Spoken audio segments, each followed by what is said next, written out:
चलो चलो जल्दी से, जल्दी आ जाओ मैदान में, देर मत करो।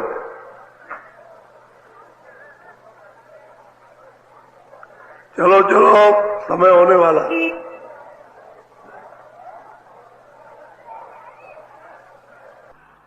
जल्दी निकल आओ जल्दी। आज बहुत अच्छा सुनाऊंगा, आपकी समझ में आएगा। दौड़ के आओ, सब सिर पर धोती रखो, ये सत्संग है।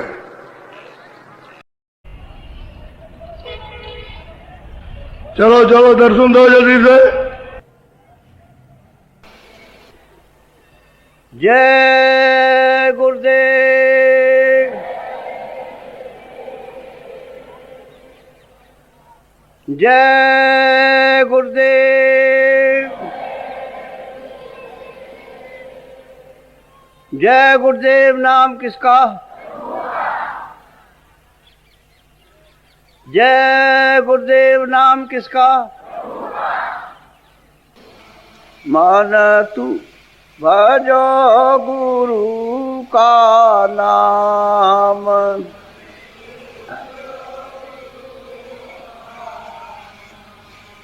दया मेरे से नरतन पायो।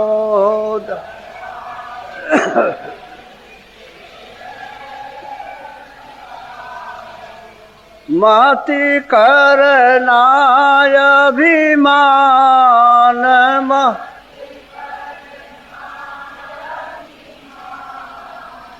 मन तू भजो गुरु का नाम।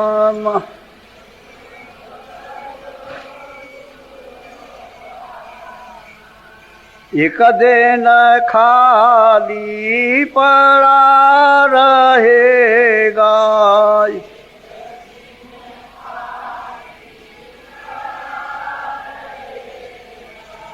जाई बसे शमशान।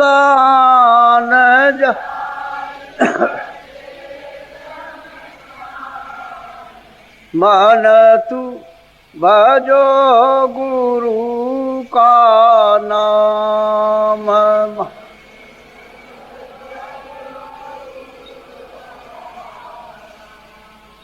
जो धन तुझको दिया गुरु ने, जो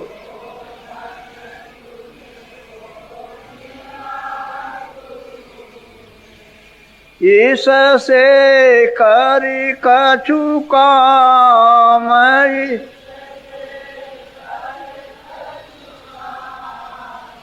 मन तू भजो गुरु का नाम।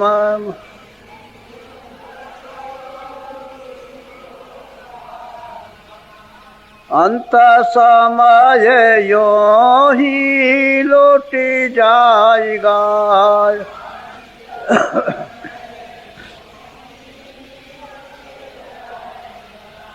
संग न जाई नाम।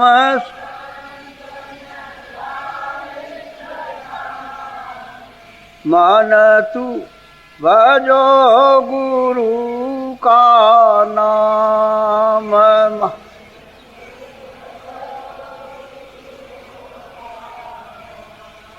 यह संसार रहने का सपना,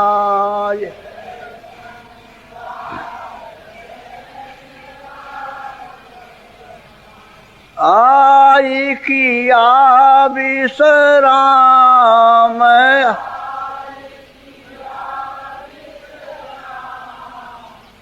मन तू भजो गुरु का नाम।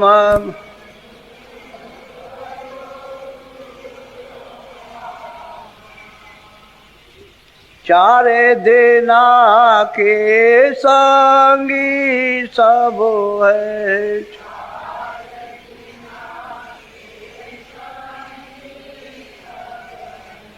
अंत न आवे कामय,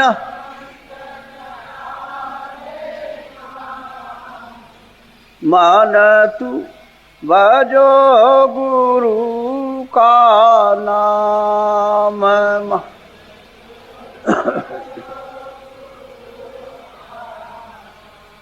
ताते चेत करो सतसंग तेता,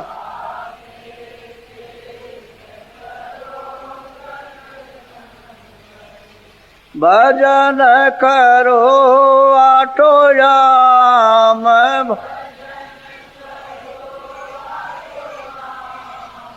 मन तू भजो गुरु का नाम।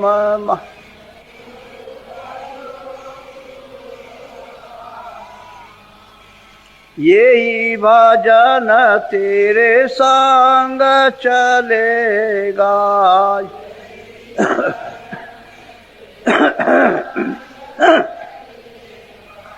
पावेगा या राम।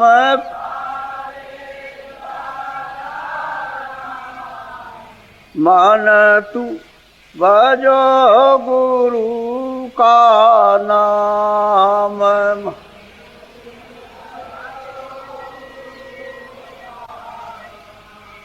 दया मेरे सते गुरु से लेकर,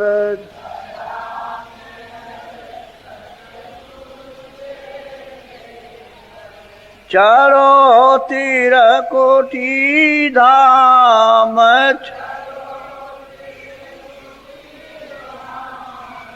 मन तू भजो गुरु का नाम।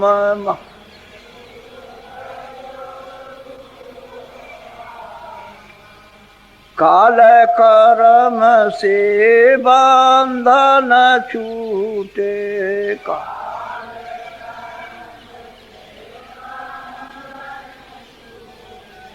मेले पुरुष सतनाम।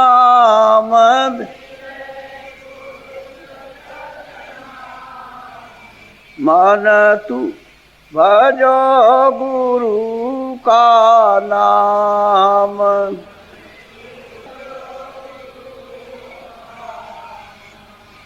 दाने दाने गुरुदेव,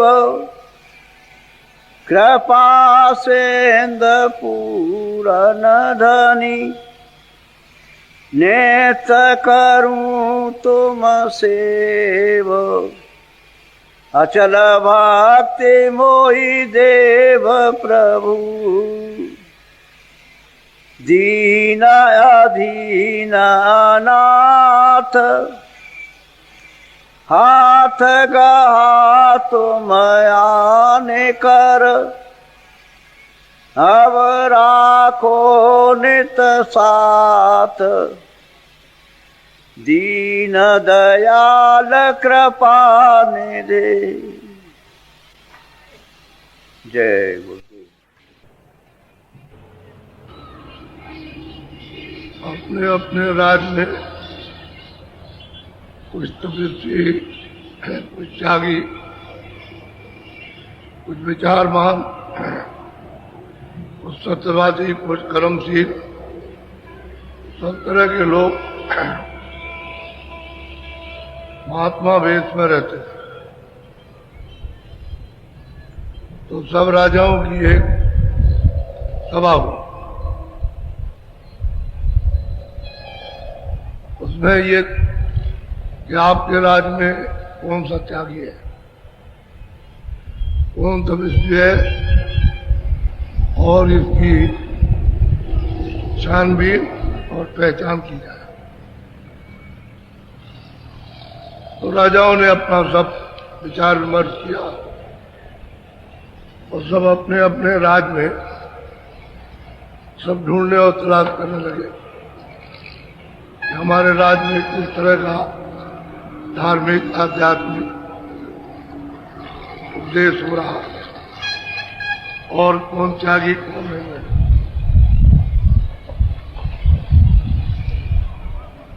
एक महात्मा पेड़ के नीचे रहा करते, तो उन्होंने पहले से ढेर बना रखे थे। एक उन्होंने मिट्टी का ढेर और एक मलमूत्र का ढेर, एक ढेर बनाया था जिसमें कीड़े कीड़े रहते, और एक बनाया था जिसमें सब लोग सड़ते, उसी में मरते उसी में सड़ते। तो राजाओं में आपने ये चर्चा चली कि भाई इनको राज दिया जाए महात्मा, जानकारी की जाए जो क्या चाहते। अपने अपने राज में सब लोग राजा लोग कहने लगे जो जहां महात्मा थे कि भाई हम अपने गांव देना चाहते हैं, किसी ने कहा हम ये देना चाहते हैं, किसी ने कहा हम धन देना चाहते हैं। तो जैसा जिसका विचार उठा एक राजा, उसने कहा कि भाई हम तो पूरा राज दें, जब हमको थोड़ा बहुत देना है तो हम पूरा ही दे दें। तो महात्मा के पास जो पेड़ के नीचे रहते थे उनके पास आए, कहने लगे महाराज हम आपको राज भेंट करना चाहते। पहले वो कुछ पहले नहीं, फिर उसके बाद उन्होंने कहा देखो ये देखो ये क्या है। कहने लगे ये तो मिट्टी का ढेर है, ये मिट्टी का ढेर है, तो हमको और क्या दोगे? मिट्टी का ढेर दोगे? अरे मिट्टी दोगे और क्या मिट्टी का ढेर, और तो कुछ दे नहीं सकते। कहले रात है, रात होती है, मिट्टी है मिट्टी।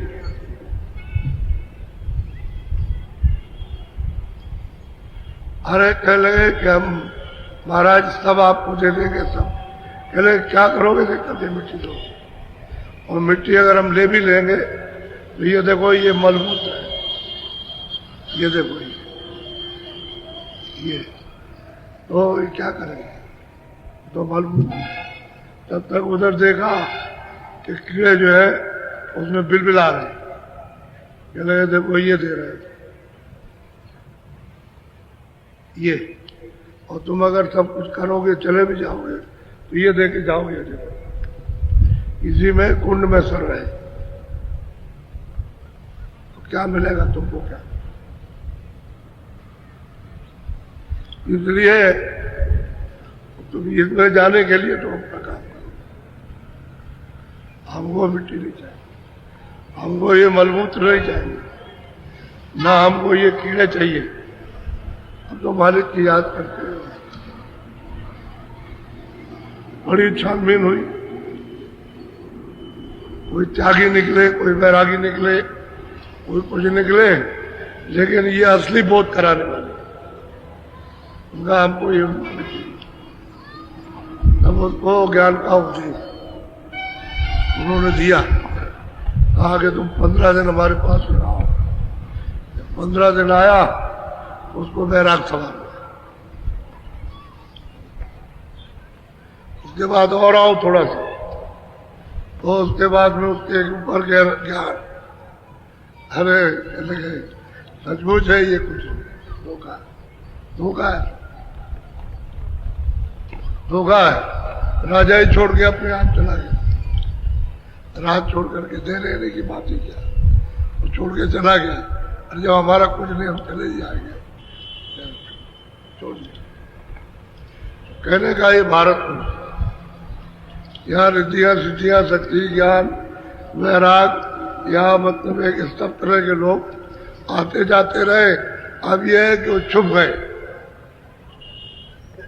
एक प्रकार से हमारी बुद्धि के लिए पर्दे नसीब हो गए, क्योंकि हमारी बुद्धि वहां जा रही, तो हमारे लिए तो पर्दे नसीब हो गए, कोर्ट में हो गए। अब वो जाते आते रहे, दिखाई भी देते रहे, तो हम उनको पहचान नहीं सकते कि क्या है, क्या विचार है, क्या भावना है, क्या कर्म है, क्या चीज पाते हैं, आत्मज्ञान क्या है, ईश्वरी को दर्शन क्या है। कुछ उन्होंने ये बताया कि देखो ये सब तुम दोगे, इससे ये होगा, इससे ये होगा, इससे होगा, आखिर में अंत में दशा ये होगी, और यही राजाओं की दशा होगी। तो कबीरदास ने भी ऐसे ही कहा इसी कलयुग में कि कबीर गुरु की भक्त बिन राजा गधा हो, क्योंकि उनके पास तो गुरु की भक्ति, गुरु का आदेश और गुरु का वचन कुछ है नहीं है, तो कहते हैं कि राजा गधा हो। अब इधर से निकाल के गधे की हो, घास डाले, काम दिन भर लेता है, शाम को आकर के उसको पैर बांध के और छोड़ दिया कि जाओ ये घास दे। माटी डाले कुम्हार के, घास पे डाले पोष, मट्टी डालता रहता है और फिर पैर बांध के छोड़ दिया, घास घास कुछ नहीं। तो क्या फायदा है? वही कहते हैं कि भाई तुमको जो कुछ भी मिला है तो मिट्टी मिली, हमको क्या दोगे आप, हमारे पास कुछ है ही नहीं है। इसलिए सब तरह का आपको संदेश यहाँ मिलेगा, लेकिन यह है कि सच्चा वही है जिससे जीव अपना सनातन रास्ता पाकर के और घर के लिए चल दे, वही असली धन है। और बाकी धन ये जितने भी मान रखे ये सब खेल खेल और तमाशे अभी बनस जाए, अभी देखते देखते चला जाएगा। तो आप लोग चलते चलाते सत्संग करो, जब आवाज दिया करें, जब आपको ये मालूम है कि आज जाने का विशेष करके समय है, तो जरा जल्दी होगा तभी ठीक रहेगा। रात को बस ले जाओगे और कहीं 12 बज गया और आपने जोड़ दिया कि नहीं चले चलो, नहीं चले चलो, उसको नींद आ गई और पेड़ी में टक्कर मार दी, पुली में गिर गई। अभी खबर आई है कोई 10, 20, 25, 40 आदमी होंगे, जा रहे होंगे, वो जो छोटा ट्रक होता है नहर के डाल में खड़ा कर दिया। उस बेवकूफ को देखना चाहिए था कि डाल में खड़ी है, गाड़ी ब्रेक लगा दी और धोने लगा, तब तक वो धीरे से गाड़ी चल गई। ब्रेक न्यूट्रल था, चल दिया, बस उधर से गाड़ी आ रही थी, उधर कई एक छोटे मर गए और घायल। तो हम हमेशा लोगों से कहते हैं जब 11 बज जाए और उनसे कहो कि भाई खड़ा कर दो, थोड़ा 1-2 घंटे आराम कर। हम लोग ये उतरेंगे तो पेशाब करेंगे, थोड़ा सा बैठ के आराम करेंगे, थोड़ा हाथ पैर जो ठीक हो जाएगा और तुम्हारी हालत सुस्त उतर जाएगी। और रास्ते में कई जगह चाय पिला दो, तब तो रास्ता कटे, तुम तो वो समझ लेते हो कि वह सही है, समझ गए, चले चलो चले चलो, और सब चिल्लाने लगते हो और बेचारे क्या करें। इसी में घटना हो जाती है, ये अकस्मात की घटना होती है। इसलिए जब आवाज दी जाए तो तुरंत चल देना चाहिए। अब ये जो चीज सुनाएंगे ये आपको सुनने को नहीं मिलेगी, वही तो बात असल में चूक जाते हो और पीछे से कहते हो कि हमने ये नहीं सुना, सब जाता है। बोलो आप सुनो। आरती गावे सेवक तेरा, सांस भरम ने चित को घेरा। अब सेवक प्रेमी जो सच्चा मतलब यह है कि उनको मानता, उनके आदेश का पालन करता, तो ये प्रार्थना करता है कि, और प्रार्थना कौन करता है? जिसने मालिक को पा लिया। वो कहते स्वामी ऐसी कृपा और दया हमेशा हर क्षण बनी रहे कि कोई संशय ना ले, क्योंकि ये सारा व्यवहार संशय का, ये जगत का जितना भी देखना सुनना बोलना और काम और नाम सब संशय का। तो कहते हैं कि जुग जुग से चित्त इसमें रमा रहा, इसमें फंसा रहा, तो ऐसी कृपा और दया सदा बनी रहे, कब न ये आपसे प्रार्थना अर्जी है, आरत भाव से, यानी आरत भाव से अर्जी पेश हो रही कि आप दया सदा अपनी बनाए रहे। अब जो पहुंचने वाला है, घर पहुंच गया, वो गुरु से प्रार्थना कर, वो प्रार्थना बोलो। अब स्वामी कृपा करो ऐसी, संशय जड़ सब जाई। कहते हैं स्वामी ऐसी कृपा और दया करो और करते रहना कि कभी भी यानी संशय का ही निशान को न रहे, जड़ से चले। अब देखिए जो पहुंची हुई सूरतें किस तरह से आरत भाव से प्रार्थना यहाँ करती कि हमारी हर क्षण संभाल करते हैं, देखभाल करते रहिएगा, इस संसार में कहीं बह न जाए, हम दीनहीन है, हम कुछ आपकी समझ बोलो। निरसंशय चित शब्द समाई, दसवें द्वार रहे। अब वही सूरत कहती है कि निसंशय, कोई संशय नहीं रहेगा तो हमारी सूरत शब्द के अंदर में प्रवेश रहेगी, और संशय हो गई तो बाहर निकल जाएगी, शब्द को नाम को पकड़ेगी नहीं। और कोई संशय आपकी कृपा रहेगी नहीं रहेगी तो शब्द जो है उसके अंदर प्रवेश हो जाएगी, लय हो जाएगी, तो 10वें द्वार में टिकेगी जाकर ठहरेगी। तो ऐसी कृपा कोई संशय उत्पन्न होने दो, और सूरत सदा शब्द में लय है, उसमें उसी का रूप है। अब ये विनती और प्रार्थना गुरु महाराज से करें। सब कुछ पा लिया, कमी कुछ नहीं रह गई, लेकिन फिर भी अर्जी।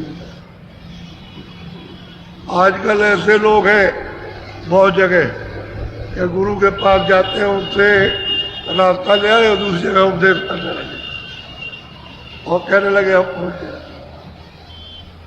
हम पहुंच गए, भरमाने लगे। तो बेचारा वो तो भरमा ही हुआ, लेकिन वो खुद ही भरम गए। उनको ये पता ही नहीं है कि भाई गुरु जो है उसके सामने हम क्या है और क्या कर रहे हैं, उनको मालूम नहीं। मनमुखी तो ये सूरत प्रार्थना करती है कि स्वामी ऐसी कृपा कि बिल्कुल एकदम निर्मूल संशय, कोई संशय कभी आने न पाए, और सूरत शब्द में लय बनी रहे, ऐसी कृपा की। या बोलो। आगे महासुन मैदाना, मौज होई तो देखिए वही जो देखती जा रही है और आगे जा रही, कहते हैं ऐसी मौज ऐसी कृपा हो जाए कि 10वें द्वार को तो दिखाई दिया, और आगे महासुन भंवर गुफा महाकाल पुरुष की सृष्टि को, उन लोगों को और उसका भी दीदार, वो तो महात्म है, उसमें आगे आपकी कृपा से प्रस्थान हो जाए, चल पड़े वहां, उनके दर्शन दीदार करें। ऐसी कृपा होते बना रहे संशय को। एक ही चीज मांगती है कि संशय कभी उठे नहीं, ऐसी कृपा हो दया हो, और संशय नहीं उठेगा तुरंत कब्ज में प्रवेश हो जाए और चल देगी। यहाँ बोलो। आगे मास भमर गुफा की खिड़की, सोहम धुन जहान सदिन खड़। कहते हैं आगे भंवर गुफा का दरवाजा है और वहां वो धुन सदा, समझ गए, एकदम से मतलब ये कि होती रहती, अद्भुत दोनों होती रहती, कहते हैं हर वक्त, और टेरती रहती है कि इधर चली आओ, इधर आओ, इधर आओ। तो इतना आनंद है वहां का, इतना आनंद है कि बगैर गुरु के जाए तो वहीं का वहीं रुक जाएगा, वो जाएगी ऊपर जाने की उसकी कोई इच्छा नहीं, और ऊपर ये समझ भी नहीं सकेगा कि ऊपर कुछ है। इससे भी बड़ा आनंद होगा, इस तो सबसे बड़ा आनंद। भंवर गुफा कहते हैं, वो खिड़की दरवाजा खोला और तब उसको देखा, दर्शन हुए उसको। बोलो, कहते हैं ऐसी कृपा हो दया करो, कोई संशय किसी प्रकार का कि यहाँ का वहां का वहां का वहां कहीं का नहीं। आपकी कृपा सदा बनी रहे और सूरत शब्द में लय होती चली जाए। बोलो, कहाँ जाई कर आनंद पाऊं, आगे को फिर सूरत कहते हैं भगवान स्थान पर जो आवाज हो रही है, उनकी बज रही है, उनके मुखारबिंद से वहां जाऊं और वो आनंद मिले, और फिर वहां से सूरत को आगे बढ़ाओ, आगे ले जाओ, आगे चलो। ऐसी कृपा और दया सदा यानी स्थिर होकर के बनाए, ये दीनता के अंदर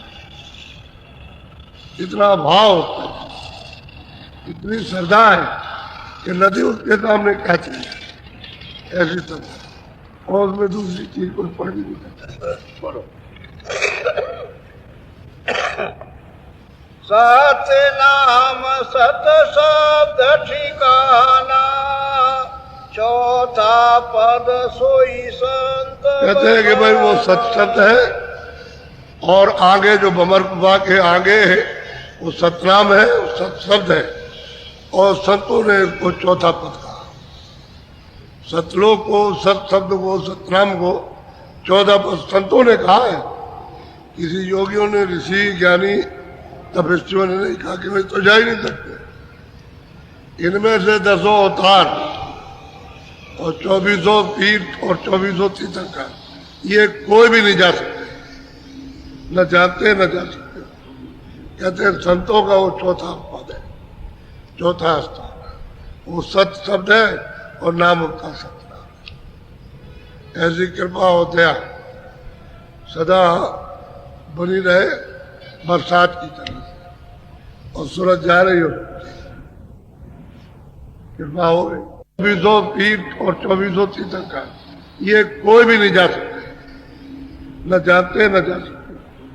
कहते हैं संतों का वो चौथा पद है, चौथा स्थान है, वो सत शब्द है और नाम उनका सतनाम है। ऐसी कृपा हो दया सदा बनी रहे बरसात की तरह से, और सूरज जा रही हो, कृपा हो गई, और मांग रही हमेशा छत्र छाया में हर जगह रहना चाहती, इधर उधर जरा भी बैठने का कोई काम नहीं करो। हंसन शोभा कही न जाई, खोरस चंद्र सूर छवि। कहते हैं कि जो हंस वहां रहते हैं भंवर गुफा के नाके पर, कहते हैं 16-16 वो जो सोए सूर्य और जो पारब्रह्म का जो चांद है, उससे 16-16 गुना ज्यादा एक एक सूरत में वहां हंसों का प्रकाश। तो फिर इनकी क्या महिमा हो सकती, 16-16 गुना ज्यादा ये हंसों के रूप में। सूरत कहती है हमें, जब वहां पहुंचे, जो संतों ने कहा चौथा पद और सत शब्द है, सतनाम, तो वहां हमने जाकर के ये देखा कि वहां सब अंशों के एक ही रूप में यही भी इतना इतना ज्यादा प्रकाश। बोलो, अद्भुत रूप पुरुष का वरनु, कोटि सूर चंदाय करो। और जब वो सतलोक में पहुंची और जहाँ पर वो विराजमान है सतलोक में, कहते हैं कि अद्भुत रूप पुरुष का, एक एक कोटान कोट, एक एक रोम में करोड़ करोड़ नहीं, कोटान कोट सूरज और चांद यानी एक एक रोम में उनके लगे प्रकाश कर। ऐसे पुरुष का यानी प्रकाशमान पुरुष का उसके रूप का क्या वर्णन करूं, कैसे वर्णन होगा? इसमें तो सूरज चांद में तो कुछ है ही नहीं, ऐसा रूप जो वर्णन करने में नहीं आता। इतना इतना प्रकाश है और वो सूरज देख रही और प्रार्थना करती है कि स्वामी गुरु जी से, गुरु महाराज से, ये सदगुरु से कहती है कि संशय ना कहीं भी पहुंच जाए तो संशय ना हो, कोई अहंकार ना हो कि हम जानते हैं। वहां तो इतना दीन है कि वहां वो उसी का रूप ही हो गया, वहां अहंकार का काम ही नहीं हुआ, सब एक ही रूप है। वहां दो कोई रूप, अहंकार तो जब वो कोई दो हो जाए तब तो एक ही जाते कहता है। अब वो सूरत को देख रही और वर्णन करती है पुरुष के और हंसों के रूप को, ऐसे ऐसे कुंड भरे हुए अमृत के, और वो सब लोग वहां किलोरे करते हैं और पुरुष का जो सत्पुरुष है उनका दर्शन बड़ा खुश, यही उनका पूरा। नित नित लीला नई जहाँ की, महिमा कांदग बरनु। अब वही सूरत कहती है कि नित्य एक एक क्षण लीला वहां की भिन्न भिन्न है, और उसको अगर वर्णन करूं तो कहां तक कहूंगा। अपने पास तो कोई जबान है जो उसको कहा जाए, वो तो देख नहीं सकता किस तरह की लीला हो रही है। छिन छटता, छिन कहते हैं सबसे छोटा है, उस छिन से कोई छोटा समय है ही नहीं, कहते हैं ये लीला वहां हो गई।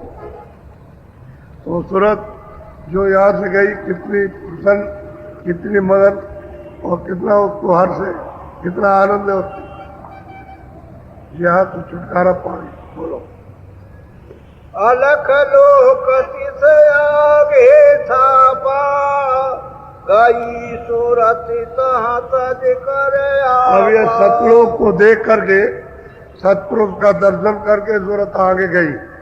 कहते हैं उसकी रचना आगे अलग अलग लोग आगे, और वो सतलोक से बहुत बड़ा है। अच्छा, अलग पुरुष भी बहुत बड़े, बहुत बड़े। कहते हैं सूरत वहां गई अलग लोक में, जहाँ अलग लोक की स्थापना है और जहाँ पर अलग पुरुष बैठे थे विराजमान है, वहां गई और बहुत खुश। बोलो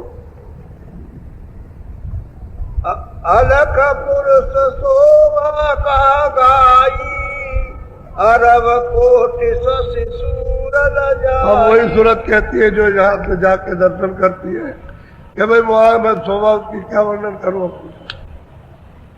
अब कुछ कहना ही नहीं। कहते हैं अरब कोट, अरब कोट उसके एक रोम में प्रकाश करते हैं अलग को, तो शोभा उसकी कैसे बढ़ सूरत गई यहाँ से जाकर।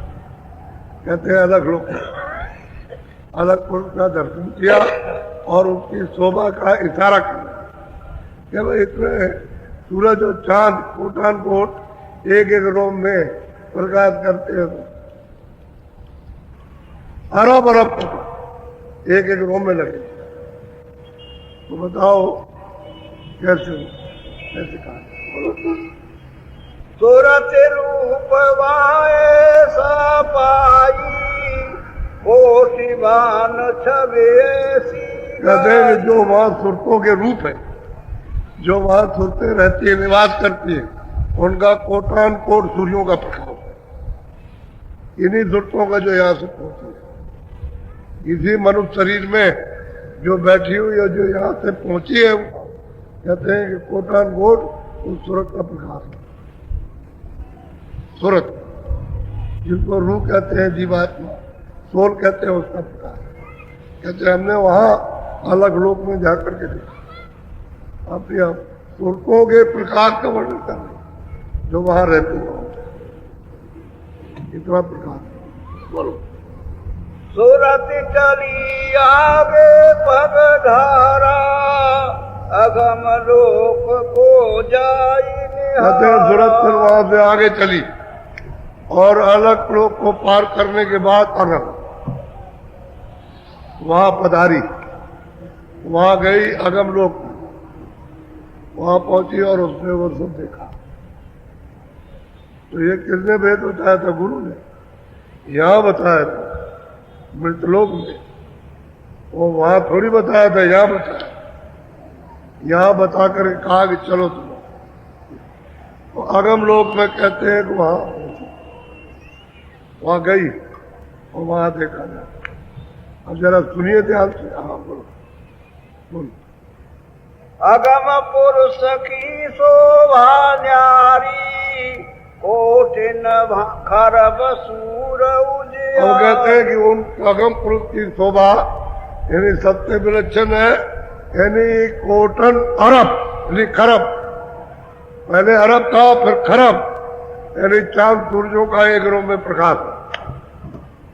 खरब चांद सूरज उसके एक रोम में लगे। अब उनकी तो ये हालत थी।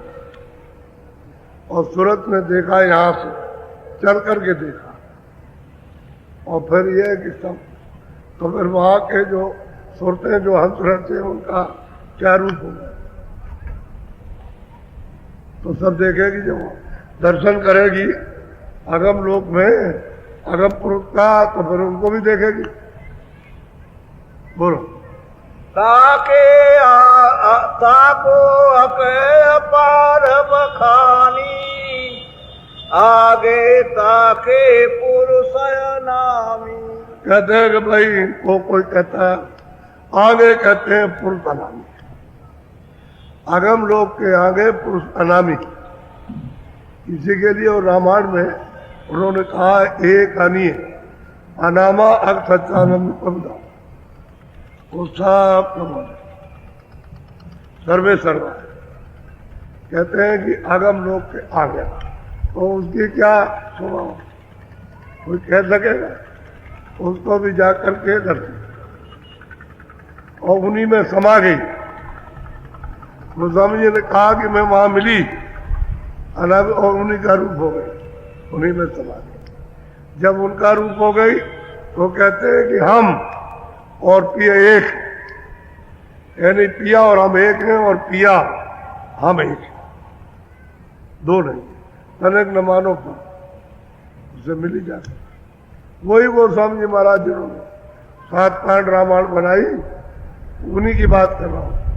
वहां मिले जाकर अब दिया तो क्या वर्णन किया जाए? यही की सूरत जो मनुष्य शरीर में आकर के जिनको गुरु मिल गए और रास्ता मिला और ले चले, तो इस तरह से ले गए, शब्द में प्रवेश कर दीजिए। रस्ते ही शब्द का सर्ग ही शब्द की, और शब्दी से रचना हुई है। तो शब्दी का बोध धीरे धीरे करा करके बनेगा। हर मंजिल पर अलग अलग उसको पकड़ा के और सब सामने ही से दर्शन करा करके दिखाते, और उसका नाम बोलो। संत बिना वायोर न जाई संतन निज घर। अब वही सूरत कहती है कि कोई भी वहां नहीं जा सकता, वो संत ही जाए, और कोई, और संत ही वहां पहुंचाएंगे। कोई योगी नहीं पहुंचा सकता, कोई योगी नहीं पहुंचा, और सारी शक्तियां पहुंचा नहीं सकती। कोई मतलब पीर पैगंबर पहुंचा नहीं सकती। वो तो संत जब वही जाते उस घर में, और वो तो सूरत खुद उसको बोध हो गया। इनके बजाय इनके अतिरिक्त कोई भी यहाँ नहीं आ सकता। यही वेद बताएंगे तभी आगे दिखा। इसलिए वो प्रार्थना कर रही है कि कोई भी संशय कहीं नहीं, सब जगह निर्भूल चली जाए, और वो संभाल किए रहे और आपकी हो गई। उन्होंने दया करके कृपा करके गुरु ने पहुंचा दिया। बोलो। हे स्वामी यह विनती हमारी, भेज दिया तुम अति से भारी। कहते हैं स्वामी ये विनती है आपने जो कृपा उदया की अति भारी, यानी गंभीर से भी गंभीर आपने ये भेज दिया है, और बिना आपके दिए हुए और बिना आपकी कृपा के हम कोई नहीं। यही बात है, कोई नहीं। और तुम यहाँ संसार की वस्तुएं चिल्ला रही थी, ये दे दो वो दे दो, इसमें उलझे हुए हो और अभी छोड़ करके आए जहाँ से और फिर उसी में उलझ गए। ये नहीं कहते हो इनको, यानी मतलब अलग हटा करके और वहां पहुंचाया जहाँ सब कुछ है, वो चीज की कमी माने। अरे तुम भरपूर हो जाओ, तुम सागरी हो जाओ, वहां पहुंचाओ, ये दे दिए वो दे दिए, चिल्लाते हैं तो हम तो सुनते हैं। पहले तो हमारा पैर पीटते थे, उससे बचने की बहुत हमने कोशिश की। अब हम गाड़ी में बैठे रहे तो क्या बोल रहे पर रहा है, इस बार टीप मारो नो चेप बोलते, वो तो पैरों से भी ज्यादा मारते हैं एकदम। अभी लोगों ने सबने देखा ये क्या हो रहा है, तो तुम जो कह रहे हो गाड़ी में बैठे नहीं है, तो तुम्हारा कहना मानते थे वो कितना मार रहे, कितना जैसे कोई डंडे वाला भी ऐसा नहीं मारेगा इस तरह, और देवियां भी मार रही उसको। तो बताओ क्या किया? जो बात कहे उसको पकड़ो, वो असली चीज है, और वो आपको पकड़ाना चाहते हो और चीज। अब वो तुरंत क्या मांग रही थी? कुछ नहीं चाहिए, और जब कुछ नहीं चाहिए तो उनको ले लिया, जो को लेना था आपको ले लिया, जैसा चाहे वैसा, तो उन्होंने पहुंचा दिया। अब वही कहती है ये बिना संतों के यहाँ कोई नहीं, कोई आता ही नहीं और ना कोई पहुंचा सकता है साफ, और संतों का भेद कोई जानता है। और ये जो पुरानी जो किताबें जो आपकी है उनमें कुछ है ही नहीं, उनमें कहीं छू करके भी बेहतर कि भाई नाम निशान को भी तो मिल जाए, क्योंकि वो तो वहां से तो लिखा नहीं गया, वो तो यहाँ सुन करके लिख दिया। तो कुछ अंदाजा था और कुछ मतलब ये कि देखा हो तो लिखना हो, और कुछ तो वहां बिना तो बोलो पहुँचू कैसे सो भी गाओ, मन मेरे को बहुत। अब वो प्रश्न करते हैं कि स्वामी ये लोगों का क्या होगा बेचारे, ये कैसे समझेंगे? तो कैसे पहुंचे, कैसे पहुंचेंगे, तो वो भी कुछ कह दीजिए, बता दीजिए, ताकि ये जो पीछे से आएंगे इनको भी कोई रास्ता सहारा मिलेगा। ये पूछेंगे तो इनको जब मालूम होगा कि भाई बगैर बताए तो चलोगे नहीं, तो जाकर के तुम मिलो, उनकी खोज तलाश करो, तो वे जाएंगे, सत्संग सुनेंगे और इच्छा जगा देंगे, तब रास्ता पूछेंगे, बताइए रास्ता। तो इनके लिए भी तो कुछ चाहिए, सो भी कहो, वो भी बता दीजिए कि कैसे वहां पहुंचे, युक्ति क्या है, उपाय क्या है, उसके लिए चलने का सारा क्या है, तो वो बता दे। बोलो सूरत शब्द की राह बताई, दया बिना नहीं पहुँचे भाई। उन्होंने सूरत शब्द का भेद बताया, कहा ये घाट है, यहाँ शब्द आ रहा। अब यह है कि तुम बैठ करके उसको पहले सुनो, जब सुनाई देने लगे तो फिर पकड़ो, लेकिन दया बिना का, दया के बिना शब्द नहीं मिले। दया होगी तो दया के घाट पर आ जाओ, दया ले तो शब्द मिल जाएगा, उसको तुम पकड़ लो, उसमें ले हो जाओ, तो शब्द की जहाँ का जो शब्द होगा वहां खींच करके पहुंचाएगा, फिर मिल जाएगा, दया तो मिल जाएगा। दया तो है ही, जब रास्ता बताया, भेज दिया, तो ऐसे ही दिया है कि वहां पहुंचो तो ऊपर का शब्द अपने आप मिल जाए, उसको लेने के लिए तो कहते हैं कि इसको पकड़ लो। अब वो सुनाई देने लगा तो इसमें ले हो जाए। अब जब वहां पहुंचे तो और ऊपर का आ रहा, कहते हैं उसको पकड़ लो। वो तो यही बता रहे और कहते हैं कि तुम करो, और जब वो करता और चलता और स्थान में पहुंचता देखता तो कहते हैं देख आ रहा कि नहीं आ रहा, जा रहा तो उसको पकड़ ऊपर चढ़ जाए। बताने वाला यहाँ चाहिए, यहाँ मटलों में जहाँ हम रहते हैं, अगर वो बताने वाला नहीं रहेगा वो यहाँ बराबर चाहिए, जो बराबर आपकी साधना के साथ बताता है। बोलो संसे भर मन राखो कोई, धीरे धीरे वो कहते हैं भाई संत पर कुछ मत रखो, जो गुरु महाराज ने यानी सूरज तंत्र का जो वेद बताया उसकी साधना उसका भजन रोज धीरे धीरे करो तो तुमको कोई दिक्कत परेशानी भी नहीं होगी और धीरे से रास्ता चालू हो जाएगा धीरे। और सबसे बड़ा ये विश्वास करो रास्ता हमको सही मिला है, अब हमको चलने की बात, जब अंदर में चलने लगेगा और मिलने लगेगा सुनने लगोगे तो धीरे धीरे विश्वास होता है। ऐसे ही सबको ऐसे, सब अनजानी तो गए थे उनके पास और फिर उसके बाद जो उन्होंने सुनाया दिया और उन्होंने किया तो तब पता चला। क्या मालूम बात, अरे क्या बताइए कौन है, ऐसे क्या मालूम, बोलो बोलो। शब्द खोज तुम निस दिन राखो, बार बार स्वामी ये बस रोज घाट पर बैठो और रोज अभ्यास करो यानी भजन करो और सबकी खोज करो, ऊपर से आ रहा उसको सुनने की कोशिश करो और ये प्रार्थना करो कि दया कर दीजिए शब्द सुनने को मिल जाए।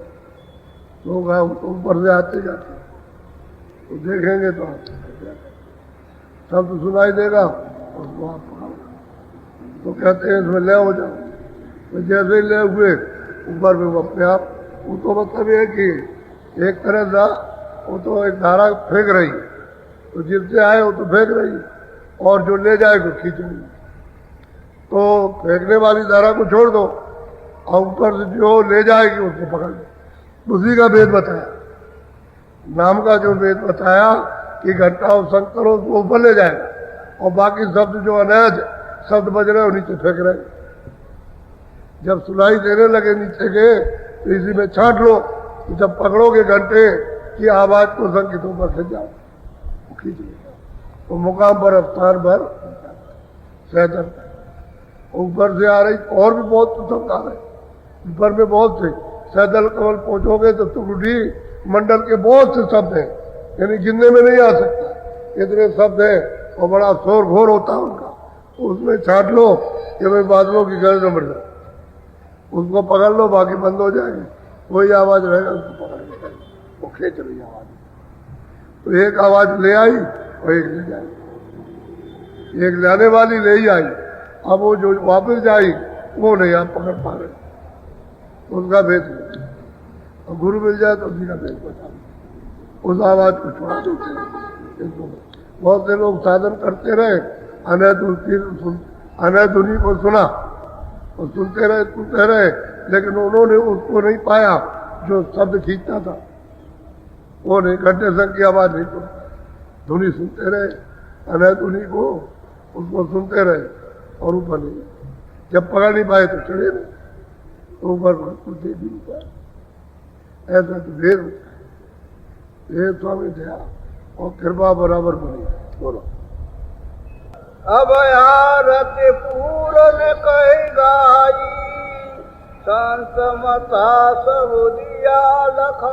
अब वही सूरत कहते हैं कि भाई हमने तो पूरा अपना काम कर लिया और पूरे मतलब ये कि मंजिल और मालिक को पा लिया और ये बताया कि भाई ये संतों का मत रास्ता, ये बिना कृपा और दया के ये किसी को मिलेगा।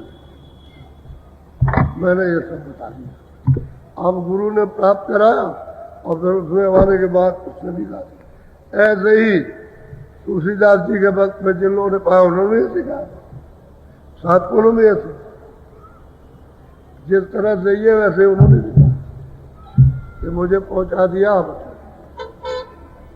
सब लोगों ने अपने वक्त में जिन जिन प्रेमियों ने उन्होंने प्राप्त किया उन्होंने सबने यही बात, ये संत मत है और बिना कृपा के किसी को नहीं।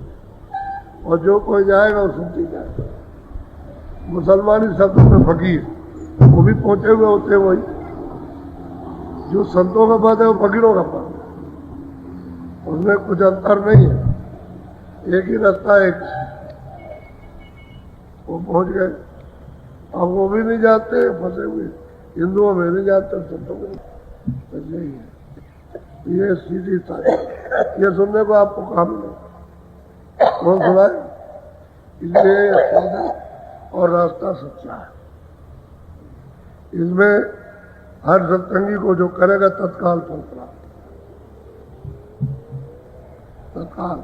इधर मेहनत करोगे लेकिन थोड़ा मन को चित्त को रोक तो तत्काल आपको मिलेगा।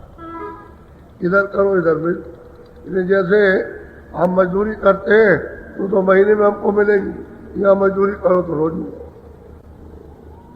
ये सुमरन ध्यान और भजन रोज करो तो रोज मिले। और जब तुमने मन कहीं बांध दिया, वहां लगा दिया, तो तुम खाली शरीर लेके बैठे रहो। एक आदमी वहां बैठा हुआ कम्बल और चादर ओढ़ के, तो उससे क्या होने वाला? दुश्मन और शैतान तो भाग गया, उसने तो साथ दिया नहीं। और वह है मन, बुद्धि, चित्त और अहंकार, इनको लेके भाग के खाली शरीर, इनको साथ लो ताकि घाट पर बैठ कर लिए। ये साथ है तो सूरत के ऊपर का मलबा उतरे तो कान खुलेगा ना, तो ये साथ देते नहीं और तुम इनको भगा देते हो। खाली ऐसे बैठे रहते हो, बैठे उसको रोको। यही बात कही जाती है, उनको थोड़ा रोको, क्योंकि सब गंदगी इंद्रियों के घाट पर बैठ के इन्होंने जमा की है। कोई सूरत में थोड़ी गंदगी जमा की, सूरत तो मतलब आके बैठ गई। अब ये कर्म करने वाले ये है, इन्होंने कर्म किया, गंदगी जमा, उससे बेचारी ये ढक गई, बंद हो गई। अब मलबे के अंदर बंद हो गई तो ये जड़ है, अचेत हो गई। अब उसको पता ही नहीं मैं कौन। अब वो संत बरामद कर ले और बरामद करके नाम के साथ जोड़ जाए, तब इसे होश आएगा। इसलिए पहले हो, इसलिए कल दे देंगे नाम का। बोलो जय गुरुदेव।